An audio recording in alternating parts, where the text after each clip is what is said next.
আজ আবার বানিয়ে ফেললাম ভুটানের ন্যাশনাল ডিশ এমা দাচি।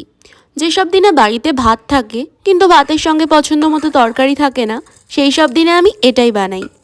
এটা বানানো আসলেই খুব সোজা। কড়াইতে একটু সাদা তেল গরম করে তার মধ্যে কাশ্মীরি লাল লঙ্কা ব্র্যাকেটে বাড়িতে থাকলে আর পরপর রসুন কুচি, কাঁচা লঙ্কা কুচি আর পেঁয়াজ দিয়ে ভেজে নিতে হবে। এর পরের রিকোয়ারমেন্ট কয়েকটা জালাপিনো পেপার। এটা সবসময় পাওয়া যায় না, তাই আমি নর্মাল ক্যাপসিকাম এমনকি টমেটো দিয়েও করে রেখেছি। যদিও আসলি ভুটানিজ এমাদাচির এমা কথার অর্থই হচ্ছে লঙ্কা, আর দাচি মানে চিজ। এটাতে প্রচুর চিজ পড়ে। আমি যদিও একটু কম চিজি গ্রেট করে দিলাম। তারপর অল্প জল দিয়ে নুন চিনি দিয়ে খানিকক্ষণ ভাপিয়ে নামিয়ে নেওয়া। এমা দাচি খেতে সবচেয়ে ভালো লাগে লম্বা চালের দেরাদুন রাইসের সঙ্গে।